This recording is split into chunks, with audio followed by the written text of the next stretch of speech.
여러분, 지금 우리는 숫자 하나를 보고 있습니다. 2025년 원달러 연평균 환율 1422원. 이 숫자가 주는 의미는 명료합니다. 하루 이틀 튀어 오른 환율이 아니라 우리 삶의 기초 가격표 자체가 한 단계 올라갔음을 의미하기 때문입니다. 전 국민이 금반지를 모았던 1998년 외환위기 당시 연평균 환율은 1398원대였습니다. 지금 우리는 외환위기 시절보다 더 비싼 달러를 지불하며 살고 있습니다. 오늘의 불안은 기분이 아닙니다. 기록이 말해주는 구조적 변화입니다. 그리고 이 질문은 피할 수 없습니다. 이 환율은 잠깐의 소음일까요? 아니면 돈의 질서가 바뀌고 있다는 신호일까요? 오늘 비트코인 시즌 종료인가의 제3편에서는 이 원화 약세가 의미하는 것이 무엇인지, 또 전 세계에서 동시에 벌어지고 있는 통화의 변화, 그리고 왜 한국인인 우리가 비트코인에 주목해야 하는지 파헤쳐 보고자 합니다. 통화 붕괴가 불러온 삶의 파괴. 이 장면을 보시죠. 무기를 든 군대 앞에 아무것도 들지 않은 한 사람이 앉아 있습니다. 이 사진은 최근 이란 시위를 상징하는 장면으로 전 세계에 빠르게 확산됐습니다. 이란은 시위가 엄격하게 통제되는 국가입니다. 과거 시위에서는 강경 진압과 실탄 사용으로 수백 명의 사망자가 발생한 전례도 있습니다. 그런 국가에서 무기를 든 진압부대 앞에 맨몸으로 앉아 길을 막아선 개인. 그래서 이 장면은 중국 천안문 시위의 탱크맨을 떠올리게 하는 저항의 상징으로 회자되고 있습니다. 그리고 이 분노의 출발점은 이념이 아니라 환율과 물가였습니다. 2015년 1달러는 약 32,000 리알이었습니다. 2025년 말 이 숫자는 140만 리알을 넘어섰습니다. 10년 만에 화폐 가치가 44분의 1로 붕괴한 겁니다. 이 상황에서 사람들은 정치를 논하기 전에 먼저 생존을 고민합니다. 환율을 멈춰달라. 물가를 잡아달라.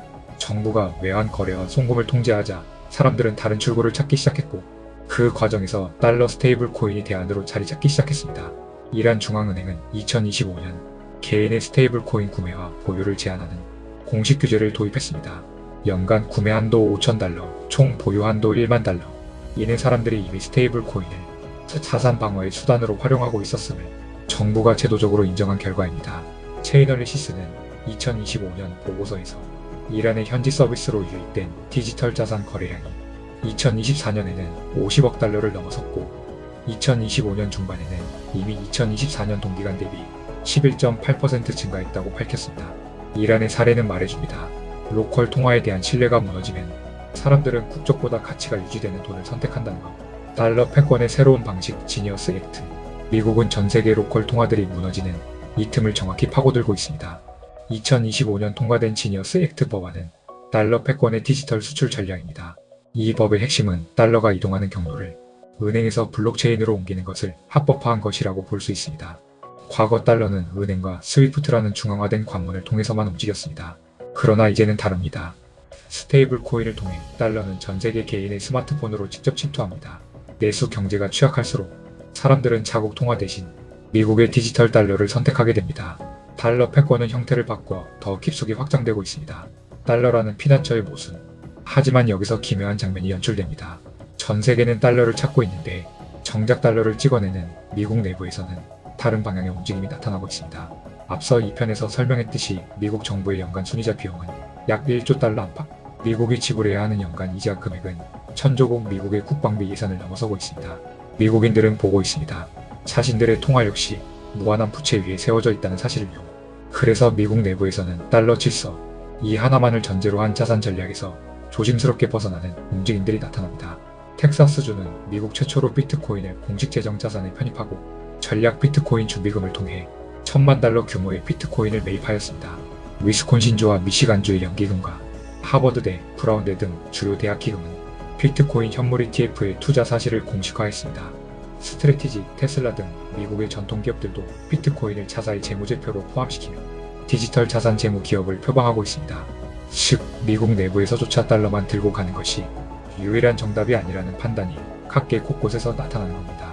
스테이블 코인이 바꾼 사람들의 경험. 사람들은 말했습니다. 코인에 실체가 없다. 허상이다. 이 실체가 없는 특성 덕분에 스테이블 코인은 사람들의 삶에 빠르게 침투하고 있습니다. 눈에 보이지 않기 때문에 국경을 쉽게 넘고 형태가 없기 때문에 기존 금융의 관문을 오해하며 실물 현금보다 빠르고 싸게 이동합니다. 그래서 스테이블 코인이 퍼진다는 건 단순히 달러가 퍼진다가 아닙니다.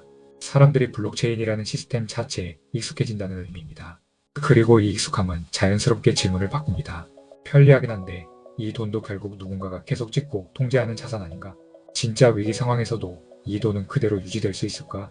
이 질문이 시작되는 지점에서 사람들은 편리한 돈과 단단한 돈을 구분하기 시작합니다.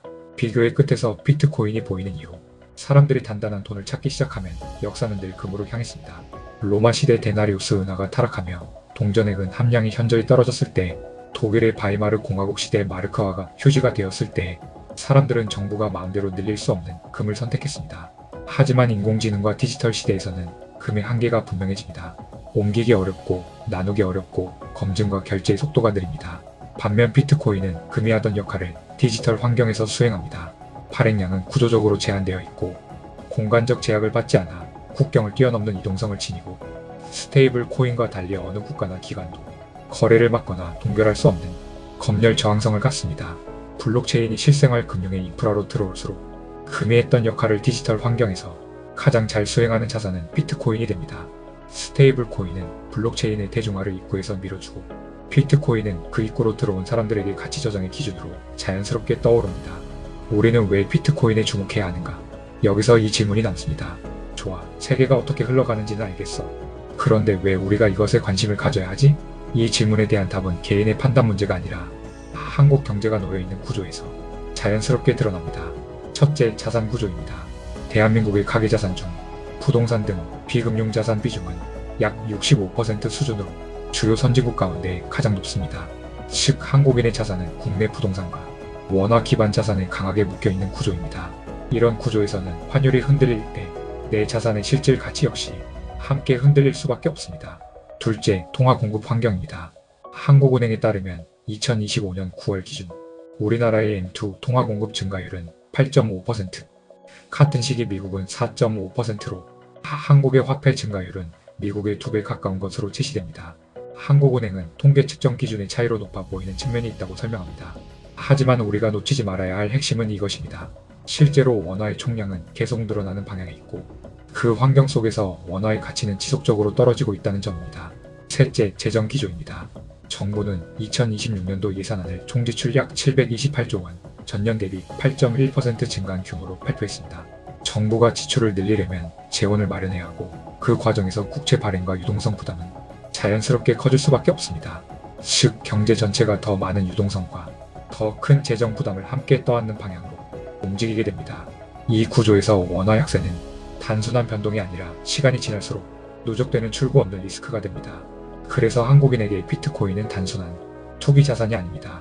국경을 초월한 기준 자산, 국내 경제 환경에 얽매이지 않는 새로운 선택지입니다. 복잡한 절차나 규제 없이 스마트폰 하나로 원화 바깥으로 나갈 수 있는 방법. 이것이 우리가 비트코인을 주목해야 하는 이유입니다. 결론, 환율 1422원이 가리키는 방향. 정리하겠습니다.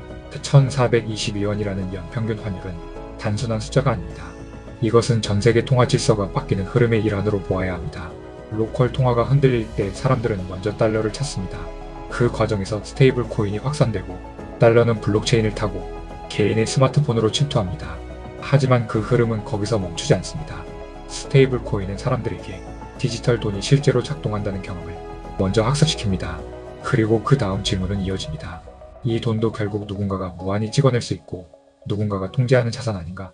이 질문이 시작되는 순간 사람들은 편리한 돈과 단단한 돈을 구분하기 시작합니다. 그래서 자본은 검열에 덜 취약하고 발행량이 예측 가능하며 국가와 통화의 경계를 넘을 수 있는 자산을 다시 보게 됩니다. 그 결과가 바로 비트코인입니다. 특히 한국인에게 이 흐름은 더 직접적입니다. 자산의 대부분이 원화와 국내 부동산에 묶여있고, 통화 공급은 빠르게 늘어나며 재정 부담은 점점 누적되는 구조 속에서 원화 약세는 시간이 갈수록 체감되는 리스크가 됩니다.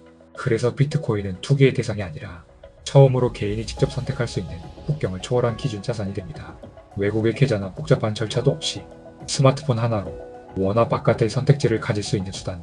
이것이 지금 우리가 비트코인에 관심을 가져야 하는 이유입니다. 여러분의 자산은 지금 어디에 머물고 있나요? 가치가 서서히 깎이는 구조 아닌가요? 아니면 새로운 통화 질서가 만들어지는 방향 쪽인가요? 여러분의 경제적 자유를 진심으로 응원합니다. 영상이 좋으셨다면 좋아요는 영상을 만드는 저에게 큰 힘이 됩니다. 오늘도 시청해주셔서 감사합니다.